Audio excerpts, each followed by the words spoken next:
We'll show you some of our favorite places to visit and some new programs the department offers to get you going. Up first, a new program to teach you how to hunt small game in Arizona.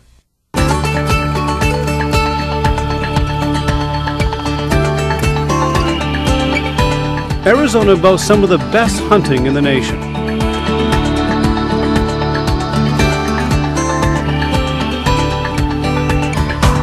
Trophy elk, incredible mule deer, and the ever-elusive desert bighorn sheep are sought out by hunters every year.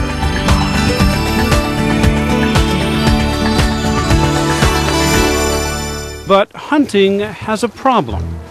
Across the nation, numbers of hunters are declining at an alarming rate, and Arizona is not much better off.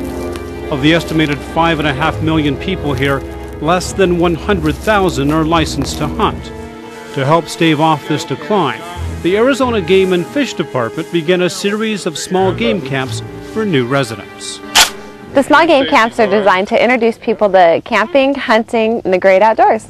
At the camp held west of Phoenix at Robbins Butte, people were given the opportunity to hunt dove, rabbit, or quail. At other camps, participants could opt for squirrel and other small game. Regardless of the animal pursued, the goal was the same.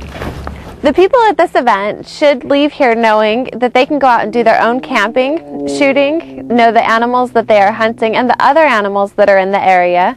They should know how to take care of the animal once it's downed and even some cooking techniques. For this camp at Robbins Butte, we had about 47 people come and camp out. Well, my son just turned 13 last month and he got a shotgun for his birthday, and it's time to start teaching him how to hunt. Best father-son activity there is. Department personnel were on hand to teach the basics, including how to pitch a tent. I can't even believe the way my sister goes camping, and her version of roughing it is black and white TV. The first night featured Dutch oven delicacies. Oh, look at that. You want it? No. Followed by an evening around the campfire getting basic instructions and meeting the fellow campers. And of course, what camp out would be complete without a burnt marshmallow or two? And then it's off to bed. Morning comes very early in the outdoors. It's fun to sleep out and watch the stars. I go camping with my dad and sometimes my stepmom and my brother and sister, and sometimes we go to the rim. Altogether, there were 40 volunteers and employees at the camp. It takes a lot of manpower and a whole lot of energy to put something like this on. The department certainly can't put on these types of events without help from a lot of kind-hearted, generous volunteers. Chandler Rod Gun Club has been involved with family outdoor opportunities for many years, and we always like to be involved with new and exciting programs such as these small game camps. We've been involved with many activities like this, like the Juniors Only Dove Hunt, which we've been doing for 16 years now, and we kind of do this same type of event for that too. Have our volunteers and family members out cooking and just getting people into the outdoors. Getting families in the outdoors and getting families to grow closer in the outdoors is very, very important in today's society when we have video games and computers and so many distractions. Just getting the family outdoors so they can be close, and camping and hiking and, you know, archery and camp, and even the small game hunting that we're due out here is very, very important. American Fire Equipment really stepped up to the plate by generously donating money for all the food, licenses, and stamps for every hunter at this camp. I'm a transplant, and my biggest fear was learning how to hunt in Arizona, and maybe we're going to have some of the same people here today. It's a different type of hunt out west, especially if you have a lot of folks that move here from you know, the eastern states. Hopefully, a high percentage. They're just looking to learn how to hunt. As the sun cleared the last mountain, campers were greeted with the aroma of pancakes and eggs.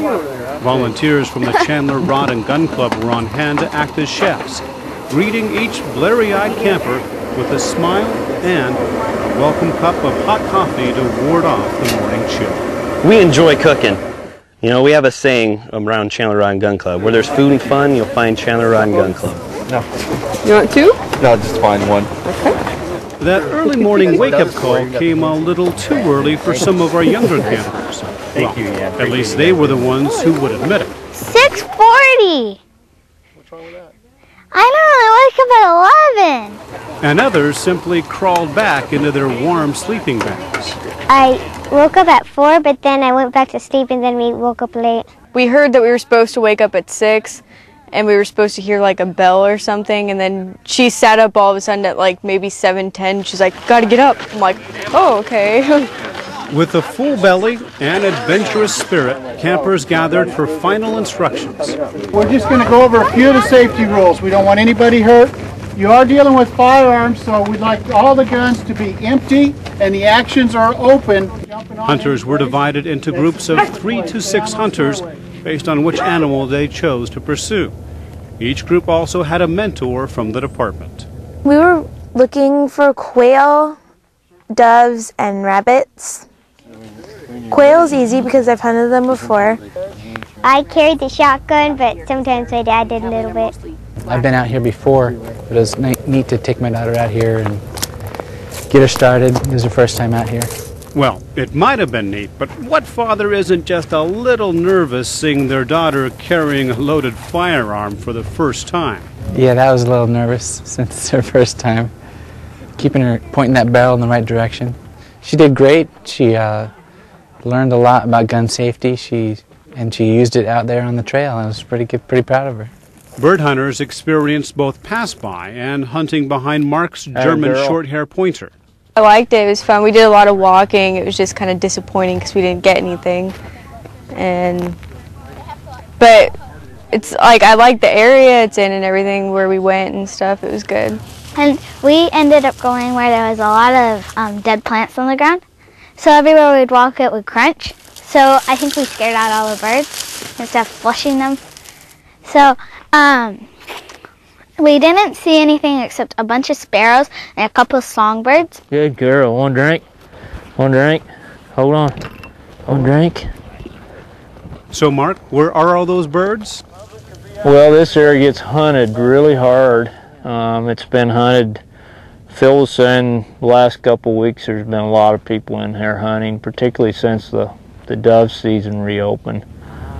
So these quail have been hunted since October, mid-October, and the doves as well. As the dove season opened September 1. So these birds have been shot at quite a bit, and they get spooky, and we just, we didn't walk the right strip this morning.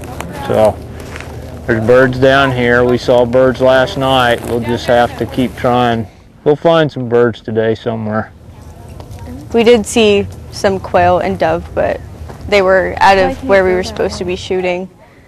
And we learned what Passover shooting was. I never even heard of that until I came here. It's pretty interesting. It probably would have worked better if we came out earlier. We actually had a lot of fun, but we didn't catch anything. It's not about the hunt, it's about spending the time out here. From the sounds of it, all the hunters had a good time. Before leaving, the campers were asked for their reactions. We've gotten a lot of really good comments about these camps and how successful they were, how much fun everybody had at these camps. Everybody left having the personal success of knowing that they did something on their own, whether it was going out and hunting, taking care of the animal, pitching a tent, or helping cook breakfast or lunch. But everybody left feeling very successful. And the volunteers and employees who helped serve at the camp? When you listen to other people's interview, especially the kids and their excitement, it makes every one of us volunteers and employees feel that we've really made an impact in their life, and it will help us to do these camps in the future.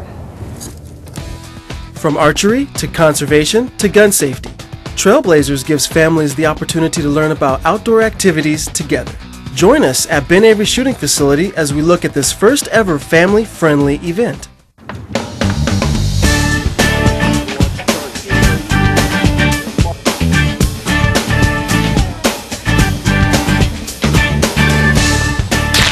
All this fun and excitement is just part of Arizona's first Trailblazer adventure program, and everyone seems to be having a great time. What you doing with the barrel?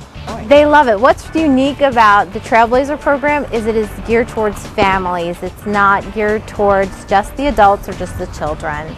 So we've heard an overwhelming response from the parents. They've got in there and joined in with their kids, and it's been a great family bonding experience. They've really enjoyed it. They're looking forward to several more programs. Shooters, take a sitting position on the mat. Do not handle firearms. Ken Law brought his grandson Ryan out to the event just so he could hone his shooting skills a little bit more. Well, I brought Ryan Olberg out here today to do a little shooting, a little learning about safety, and he's going to do some archery. And he's an avid hunter, and we appreciate being invited out here today. He's doing real well. He's looks like he's got a couple of bullseyes already. The Trailblazer Adventure program was held at the Ben Avery Shooting Facility this spring, and like all activities held there, safety is always of the utmost importance. And that's a lesson you're never too young to learn.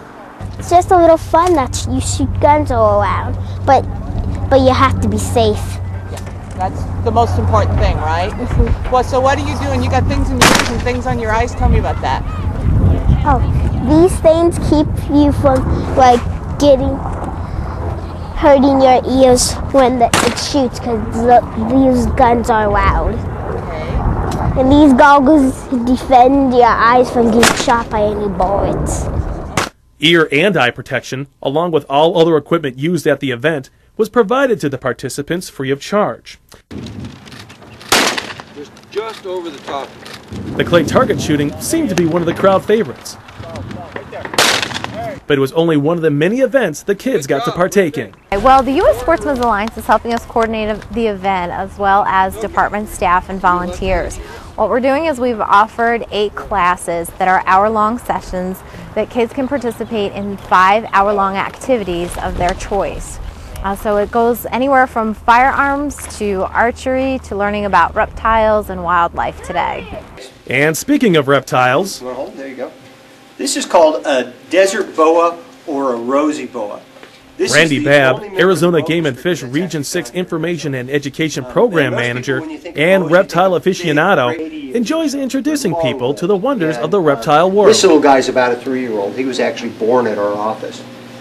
Tortoises are protected here in Arizona.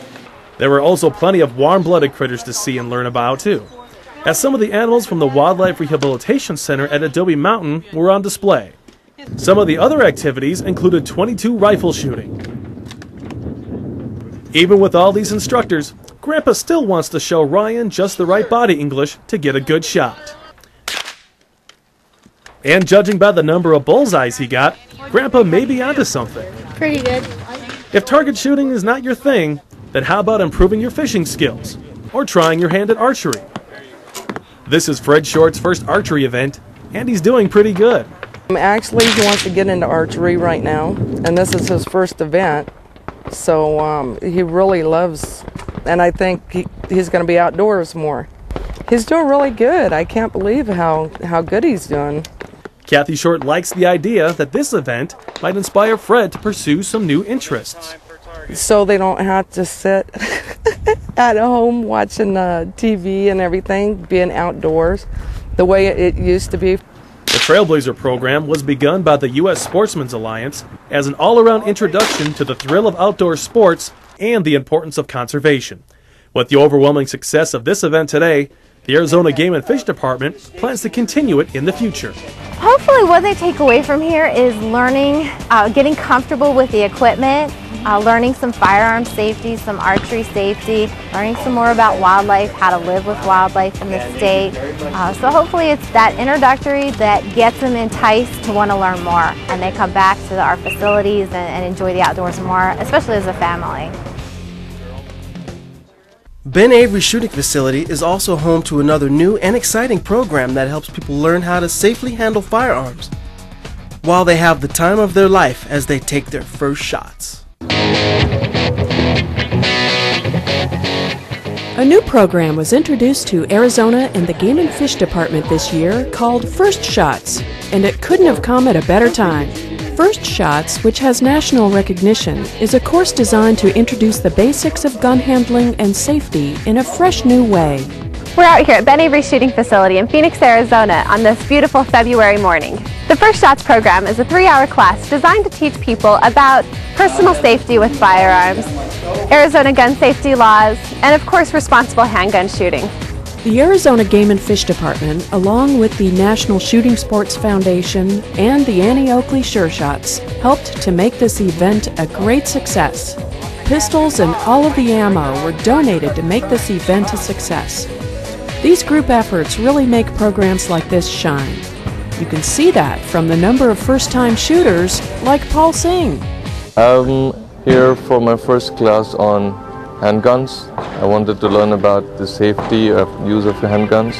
The staff seemed very friendly and knowledgeable about, guns, and I feel confident that, I can pull the trigger and not hurt someone today. Today has been really exciting because the Arizona Game and Fish Department has brought out quite a crowd for this class. It's a big class, and we have a lot of new shooters who are going to have their first opportunity to fire a handgun, and that's exciting. Overcoming fears and achieving personal goals can be very satisfying. Every time I sit through one of these First Shots programs, I learn something new. The instructors always have a different way of saying things, so it's a good opportunity to just pick up another little pointer. The First Shots program also offers a live fire opportunity for young and old men and women to come out and learn about responsible firearm shooting. After the classroom exercises, the excitement begins. Range masters and volunteers help execute some first ever shots.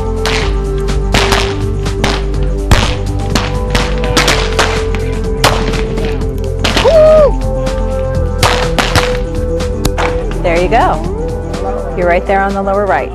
As you can see, First Shots programs provide a nice controlled environment with a very diverse group of participants. That's fine. And that's what it's all about. Testing your skills, learning new and interesting things, having a good time. Right, Dad? Good shot. Look at that. Very good. And very good shooting. Cool. Everybody follows the same rules given by the range master.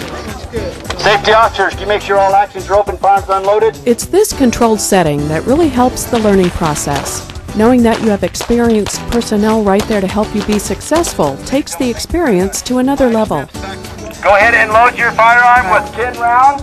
Load your firearm with 10 rounds. Okay, pull that down, yep, exactly, and then let it pop back up. There you go, that sets it in there so it doesn't jam.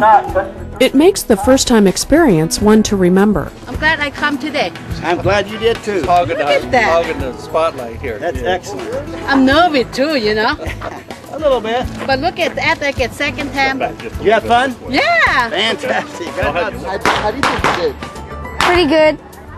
The range master helped me, and I like it a lot. The Arizona Game and Fish Department has many opportunities just like this, year-round, so there's plenty of opportunity for you to get involved. Oh, I've learned a lot. I've learned about gun safety, semi-automatic, and revolvers, and state and federal regulations about handling guns. And I'm telling you, if I can do it, everybody can do it. You know what I mean? Because especially I'm from Thailand, I know youth gun over there. I mean, for me, it's not. For a great time outdoors with the whole family, consider one of the Arizona Game and Fish Department's First Shots programs. One of the most often asked questions we receive from new residents is suggestions on where to visit. Some of our favorite spots in the White Mountains can be found in the White Mountain Trail Guide.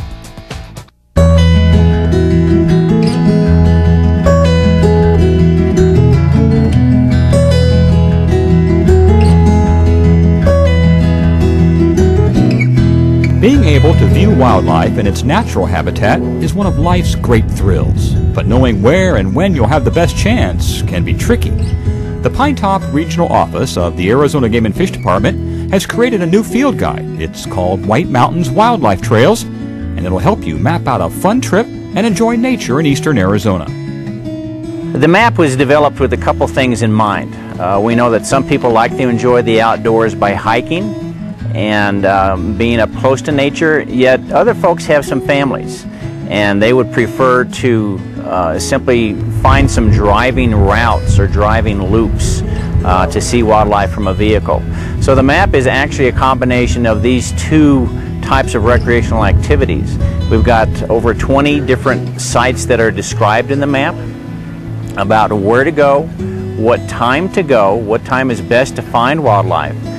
The guide gives directions to local wildlife viewing spots and information about how to best navigate through them. Some sites have hiking trails, while others are driving loops of longer mileage. The guide also tells you what type of facilities are available at each location. In addition, the guide offers a comprehensive description of what types of animals you're likely to find in each spot, from elk to Rocky Mountain bighorn sheep to osprey and songbirds. Several of the site descriptions actually occur on some of the department-owned wildlife areas that were acquired with heritage monies. For instance, one of our more recent ones is at the Grasslands White Mountain Wildlife Area. And just as the name describes, the majority of the habitat there is grassland habitat. It does have some pinyon juniper woodland that surrounds it. We do have a hiking trail that we just completed there that's about a little over 2.5 miles in length. The trail at Grasslands actually is laid out pretty neat. It follows the circumference of a large draw that has water in the bottom and some meadows. And as a person walks the trail, they can actually stay in cover for a good majority of the way as they circle this large draw. The draw itself, because of the water availability in the bottom, will attract large mammals such as pronghorn antelope. It has elk, some mule deer. It also has a wide variety of grassland birds. So it's a pretty neat little setup and something that we're real proud of. The trail itself is not very difficult. It does go up through a saddle of a low hill, so the hiking difficulty is actually moderate. One of my favorite areas to visit is a driving loop that we call the Wildcat Loop.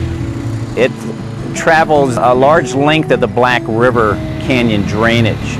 There are several points where you can drive out to short distances, or you can even park and walk to these overlooks where you can see the water itself. And as you're looking up and down the drainage, there are several interesting things to look for. If you arrive in early summer, there's probably going to be osprey sitting on nests with young in the nests. And the way the overlooks are situated, you would actually be above the nest itself. So you can see the young in the nest. You can see one soaring and then there's one on the nest. So there's two hanging around on that second nest. All right. Getting a close-up view of wildlife can be a very rewarding experience, and the guide will help you do it in a way that doesn't disturb the animals you're trying to observe.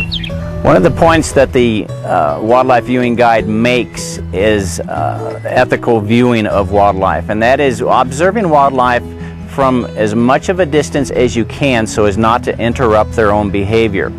Some of these places where you'll come to, you actually would need some optics to see wildlife better. Yeah. So a good pair of binoculars or even a spotting scope, a quality spotting scope, will help bring these animals up close to where you can actually see their behaviors. Most of that can't be done unless you're very, very close, and we don't want to get close because we don't want to disturb the animal's behavior.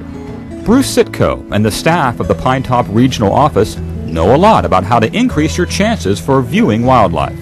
So there's a couple things to keep in mind whenever you're outdoors enjoying trying to find wildlife. First of all, you need to be out when the wildlife are most visible, when they're up and moving around, seeking food to eat or water to drink.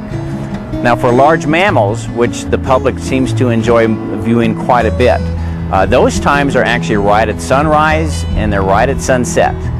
Most animals don't move around very much in the middle of the day in the heat of the day. They like to get into cover where it's shady and kind of take it easy. The second tip that I could give to folks, if you don't do anything else in the woods, if you're taking hikes, the best thing to do is to move slowly and move quietly. We've all had these things happen to us where we're kind of talking a little bit, we're making a little bit too much noise, moving a little bit too fast, and all of a sudden we turn the corner of a hill or come around a bend in the trail just in time to see an animal that just dives out of sight. And all we see is the flash of its rear end or wings as they flutter off. And if we had just been a little bit quieter, we could have come upon that animal a little bit easier and not spooked it off. So move slowly and move quietly. really take time to stop and look around and check your surroundings out.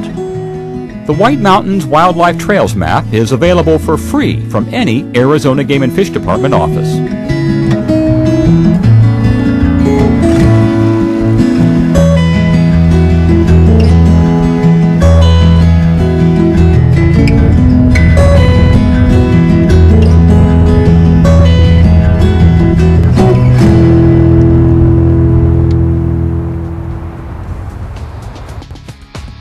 For more information about any of the new programs you've seen, log on to our webpage at azgfd.gov.